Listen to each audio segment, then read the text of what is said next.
Assalamualaikum warahmatullahi wabarakatuh. Kita akan membahas tentang identifikasi masalah dalam PBM di kelas.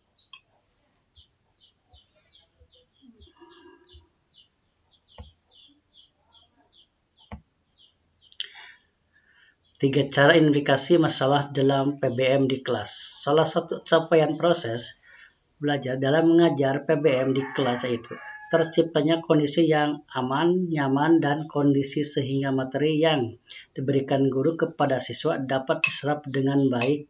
Sebaiknya jika kondisi kelas tidak aman, tidak nyaman, dan tidak kondusif, maka terdapat masalah dan kendala tertentu dalam pelaksanaan PBM. Adanya permasalahan maupun kendala di kelas akan berakibat pada kurang maksimal hasil belajar siswa. Oleh karena itu, setiap guru perlu mengidentifikasi dan mengupayakan alternatif lain untuk menyelesaikan masalah tersebut. Bagaimana mengidentifikasi masalah dalam PBM? Dalam mengidentifikasi masalah, guru harus melakukan refleksi terhadap kondisi proses dan hasil pembelajaran yang dilakukan. Langkah tersebut merupakan langkah awal yang dilakukan guru untuk mengetahui masalah apa saja yang dihadapi seseorang.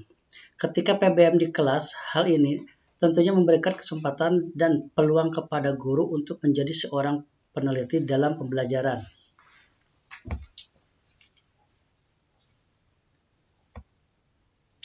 Cara mengidentifikasi masalah saat PBM. Mengemukakan semua masalah yang terjadi saat PBM di kelas. Langkah awal dalam mengidentifikasi masalah adalah mengemukakan masalah atau kendala apa saja yang terjadi di dalam kelas secara detail. Permasalahan sifatnya sangat kompleks dan beragam. Masalah ini bisa saja dipicu karena lingkungan belajar, tidak adanya motivasi, dan media belajar dan sebaiknya. Menganalisis penyebab terjadinya masalah.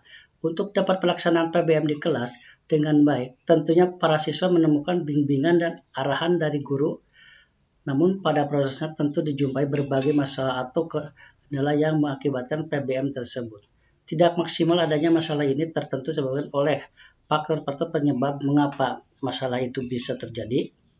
Faktor masalah inilah yang perlu diminimalisir oleh guru sehingga capaian PBM bisa mencapai target. Membuat konsep rencana permasalahan. Dari masalah dan penyebab-penyebab yang telah ditemukan baru kemudian dicari solusi. Dalam menentukan solusi apa yang sesuai dengan jenis masalahnya. Ada kalanya seorang guru harus mengetahui pendekatannya ataupun teori dasar atas pemecahan masalah tersebut.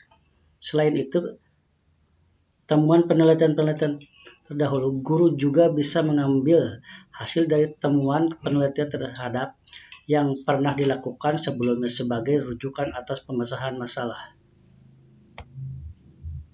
Contoh-contoh permasalahan dalam PBM.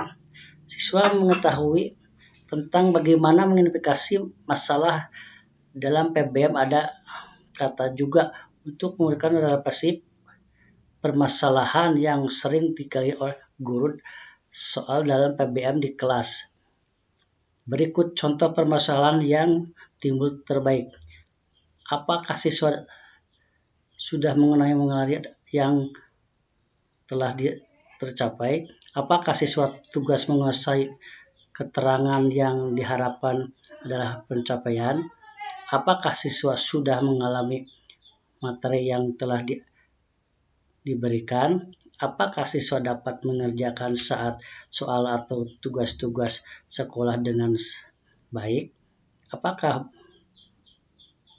interaksi kelas dapat berlangsung dengan baik? Apakah aktivitas pembelajaran masuk minor SWOT? Apakah siswa sudah menemukan panduan atau tata cara tertib maupun sekolah? Apakah siswa memperkenalkan dengan baik atau PBM? Apakah masalah yang ditemukan soal PBM yang mengurangi konsentrasi belajar siswa? Jika ia sebutkan berapa contoh penggunaan di atau selang jumpa guru-guru saat PBM. Dengan begitu ada baiknya jika guru menyampaikan informasi atau mereka lain untuk menjelaskannya. Permasalahan tersebut maksudnya interaksi pembelajaran untuk mengenai hasil belajar siswa yang maksimal. Mungkin yang bisa disampaikan. Terima kasih dan perhatiannya.